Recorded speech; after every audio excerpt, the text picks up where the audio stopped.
Hi guys. I'm sure you probably already noticed the shirt I'm wearing. This speech today is about motorcycle protective equipment.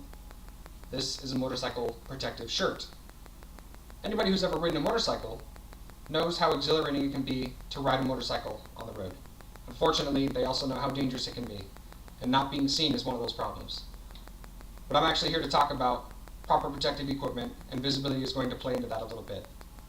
The proper protective equipment I'm going to talk to you about, though, is full-fingered gloves for your hands and ankle-supporting coverage for your feet. I'm going to talk about long garments for your arms and your legs, and finally I'm going to talk about the most important protective equipment we can wear on the motorcycle, and that's a properly fitting, DOT-certified helmet. Well, let's start with your hands and your feet first. Your hands and your feet are the outermost extremities of your human body. That means they're the first to make contact with the ground, generally, and that means they are most susceptible to injury. That's why you need to protect them. Your hands and your feet operate critical components of the motorcycle. Your brakes, your throttle, your turn signals, your gear shifter, all operated by your hands and your feet. That's why it's important that you wear full finger gloves. Protect your whole hand, not just half of it. These ones have armor around the knuckles, just in case. I want to keep my knuckles safe too. Ankle supporting boots. Anybody who knows how to wear boots knows that wearing this over your ankle is going to support it, at least to some extent, much more than a pair of sandals is going to. I like to get that little bonus in there. These are steel toes. I'll protect my toes as well if I crash. Your arms and your legs are also something that are very susceptible to damage. In most cases, it's going to be road rash, but it's going to be very painful, especially the recovery process, because medics actually scrub it with hard bristles. So it's important that I cover my arms and my legs.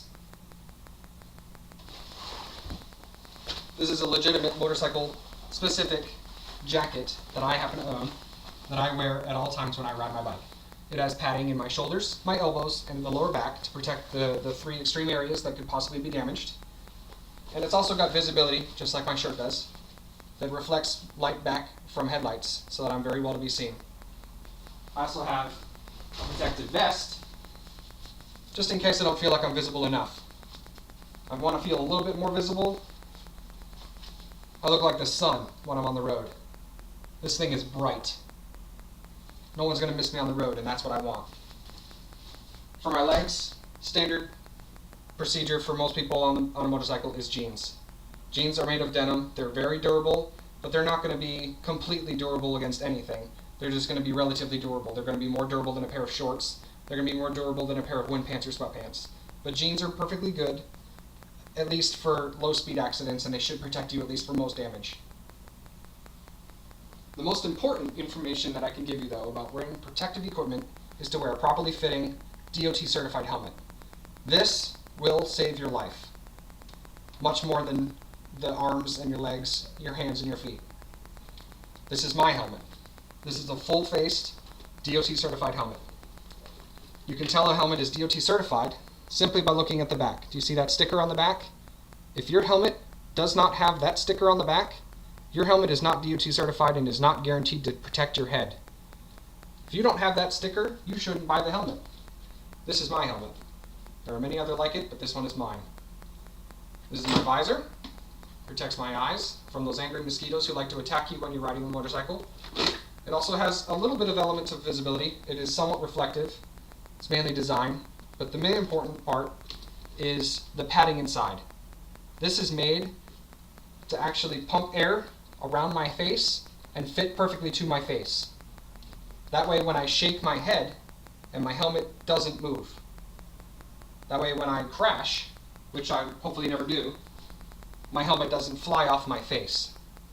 A helmet that's too big will most likely just come off and end up being like I'm not even wearing a helmet when I crash. Now, a couple of statistics that I'd like to throw out at you a little bit though. According to the National Highway Traffic Safety Administration, head injuries are the leading cause of death among motorcycle crashes. That should go without saying. If you get head trauma, things aren't going to go well. An unhelmeted rider, though, is 40 times more likely to suffer a fatal injury than a motorcycle rider with a helmet in a crash. They also estimate that helmets, if you do wear them, turn the likelihood of your fatal crash turning into a non-fatal crash by up to 37%. Equally as important as wearing a helmet is making sure it fits properly. Again, if you put a helmet on, you should be able to bite the inside of your cheeks, just like that. If you're not, your helmet is too loose. So we just went over a little bit about protective equipment, all of which should become second nature. Now I remind you that if you're in the military, these are all requirements. You need to wear long garments for your arms and legs, your hands, your feet, and your helmet. You have to wear all of that in the military. However, not everybody follows the rules, and not everybody's military. So this is important that you listen to this stuff, because I could be saving your life right now. You're welcome. Again, we went over full-fingered gloves, ankle-supporting boots. Visibility is an important factor, but it also plays into your garments that cover your legs and your arms. And the most important protective equipment you can have is a properly fitting DOT-certified helmet. So enjoy the open road on a motorcycle, and there's really nothing else like it. But do it safely, because your first line of defense is your clothing and your mentality. Do not become a statistic. Nobody wants to die on a motorcycle, everybody wants to enjoy it, but there are ways you can do that and make it look good. Take care, everybody.